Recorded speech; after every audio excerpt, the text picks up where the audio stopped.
Hello বন্ধুরা, good morning. আমি রিয়া। নতুন একটা সকালে নতুন একটা ব্লগে তোমাদেরকে অনেক অনেক ওয়েলকাম। তোমরা সবাই কেমন আছো? আশা করছি তোমরা সবাই খুব ভালো আছো আর সুস্থ আছো। আমরাও না বেশ ভালো আছি।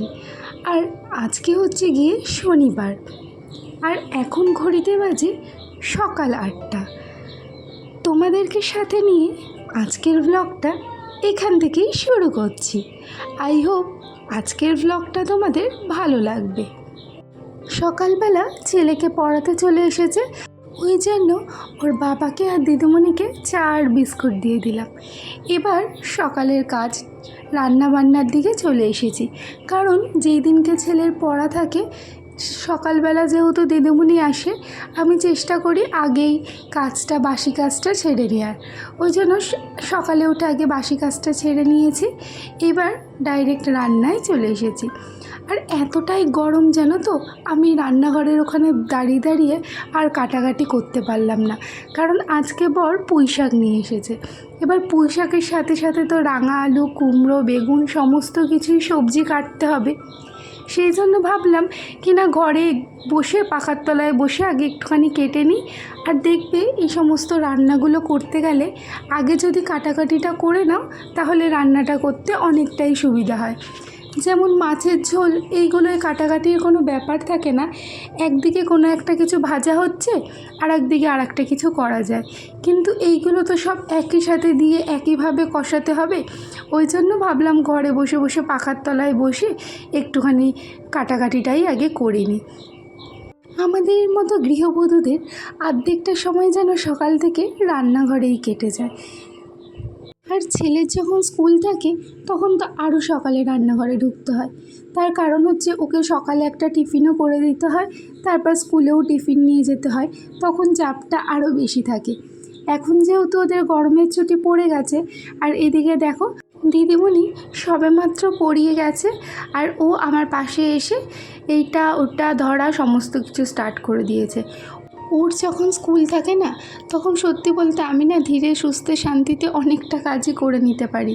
আর বাচ্চা কাচ্চা নিয়ে কাজ করতে গেলে না সত্যি খুবই অসুবিধায় পড়তে হয়। আর যদি বাচ্চা একটু দুষ্টু হয় তাহলে তো হয়েই গেল। আর আমার বাচ্চা কিন্তু সেই দুষ্টুদের মধ্যেই পড়ে, জানো তো। একা হাতে সবটা দিক সামলাতে সামলাতে মাঝে মাঝে না আর পেরে উঠি না, জানো তো। মাঝে মাঝে একটু হাঁপিয়েই উঠি।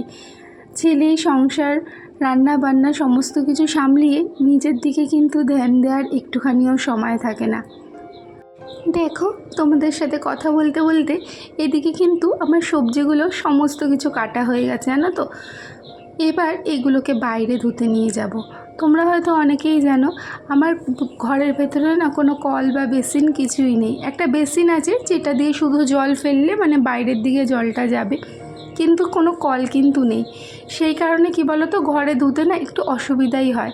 আর এদিকে দেখো আলুটা দিতেই ভুলে গেছি, ওই জন্য আলুটা না সবার লাস্টে কেটেছি। এতগুলো সবজি দিয়েছি তো ওই জন্য আলুটা একটাই দিয়েছি। আর এখন কিন্তু আমি বাইরে বসে বসে এই সবজিগুলো ধুচ্ছি, জানো তো। আর আমার না এই বাইরে স্ট্যান্ড নিয়ে গিয়ে ভিডিও করা এই জিনিসগুলো না একটুখানি লজ্জা লাগে, জানো তো। কারণ এই পাড়ার লোকেরা এমনভাবে তাকায়, এমনভাবে প্রশ্ন করে না যে তুমি কি ব্লগ করো, কোন চ্যানেল, কোন কী সমস্ত কিছু যখন জানতে চায় না, আমার সত্যি কেমন যেন একটা লাগে। সেই কারণে আমি খুব একটা বাইরের ভিডিও তোমাদের সাথে কিন্তু কিছুই শেয়ার করি না। যতটা পারি ঘরের মধ্যেই গুছিয়ে যা করি সমস্ত কিছু শেয়ার করি, কিন্তু বাইরের দিকটা শেয়ার করি না। এদিকে দেখো একটা একটা করে সমস্ত কিছু ধুয়ে নিয়ে চলে এসেছি কল থেকে। এবার রান্নাটা একেবারে বসিয়ে দেব। জানো তো বন্ধুরা, আমি একটা কথা খুব বিশ্বাস করি এবং খুব মানিও। ভগবান যাকে যা কিছু দেয় না, সমস্ত কিছু বুঝে শুনেই দেয়। ভগবান আমাদের যেটুকু দেয় সেটুকুতেই কিন্তু খুশি থাকতে হয়, এটাই আমাদের উচিত, জানো তো। বেশি চাইলে কিন্তু কোনো কিছুই পাওয়া যায় না। যখন যেটা ঠিক সময় হবে তখন কিন্তু সেটা ঠিক পাওয়া যাবে। এই যে দেখো আমি অনেক 1 বছর ধরে কিন্তু আমি ভিডিও করছি, জানো তো। কিন্তু আমারই ভুলের জন্য আমার চ্যানেলটা কিন্তু গ্রো করছে না। আমি যদি নিয়ম মেনে ইউটিউবের যা নিয়ম আছে সমস্ত কিছু মেনে যদি আমি রোজ ভিডিও দিতাম না, তাহলে হয়তো এতদিনে আমার চ্যানেলটা একটু হলেও গ্রো করতো। কিন্তু এই গ্রো না করাতে আমি যদি এখন ঠাকুরের কাছে বলি যে ঠাকুর আমার চ্যানেলটা গ্রো করাচ্ছ না, 1 বছর হয়ে গেল, এখানে কিন্তু আমি আমার দোষটাই মেন বলছি। কারণ আমি যেহেতু চ্যানেলটার প্রতি খাটছি না, সেই জন্যই কিন্তু চ্যানেলটা গ্রো করছে না। হয়তো আমি যদি চ্যানেলটার প্রতি একটু খাটতাম, তাহলে কিন্তু এতদিনে চ্যানেলটা হয়তো একটু গ্রো করে যেত। তাই বলি, ভগবান সবাইকে সব কিছু দেয় না, যেটুকু দেয় সেটুকু নিয়েই কিন্তু খুশি থাকতে হয়, তাহলেই কিন্তু মেন ভালো থাকা যায়। তোমরা যদি বেশি চাহিদা করো, তাহলে কিন্তু মন তোমাদেরই খারাপ হবে। আমি কিন্তু কোনো সময়ই না বেশি ফলের আশা করি না, জানো তো। আর এদিকে দেখো, তোমাদের সাথে কথা বলতে বলতে আমার রান্নাটাও কমপ্লিট। আর আমার ছেলে দেখো বিছানাটার অবস্থা কি করেছে। সকালবেলা বললাম দিদিমণি পড়াতে এসেছিল, তারপর সবজিগুলো কেটে আমি রান্নাঘরে চলে গেছিলাম। আর এবার ছেলে দেখো ঘরে কি করেছে। একটা পুরনো ক্যালেন্ডার ছিল লক্ষ্মী ঠাকুরের, সেই ক্যালেন্ডারটাকে টুকরো টুকরো করেছে। আমি তোমাদেরকে বলেছিলাম না এই ভ্লগের প্রথমে যে আমার ছেলে একটু দুষ্টু, আজকে তাই দুষ্টুমিটা তোমাদের সাথে একটু শেয়ার করলাম। ও কিন্তু এই রকম প্রতিদিনই করে, কিন্তু আমি কখনো কিন্তু তোমাদের সাথে ওর এই দিকটা আমি তুলে ধরিনি, কিন্তু আজকে তুলে ধরলাম। এবার ও বিছানাটা এরকম করেছে বলে আমি ওকে একটু বকাবকি করেছি, আর বলেছি যে তুই যেমন বিছানাটা নোংরা করেছিস, বিছানাটা তুইই পরিষ্কার করবি। তাই দেখো কতগুলো কাগজ এরকমভাবে পুরো ক্যালেন্ডারটা কুচু কুচু করেছে।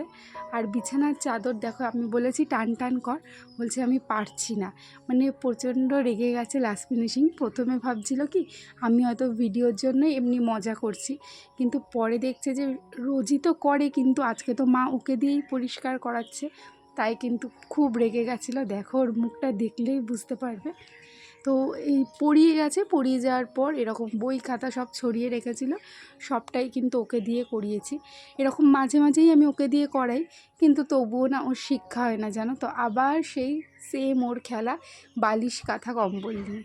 আর এদিকে দেখো এটা ঢাকা দিয়ে গেছিলাম, মোটামুটি অনেকটা মজে এসেছে, কারণ আমি সামান্য একটু জলও দিয়েছিলাম। এইরকমভাবে পুঁই শাকটা করলে না সত্যি খুব টেস্ট লাগে, জানো তো। আর আমি যে জিরে আর আদার যে পেস্টটা ওইটা পরে দিয়েছিলাম, আর কাঁচা লঙ্কাটাও একটু পরে দিয়েছিলাম। কাঁচা লঙ্কা না আমি ফার্স্টে দিতে ভুলে গেছিলাম, এটাই হচ্ছে মেন।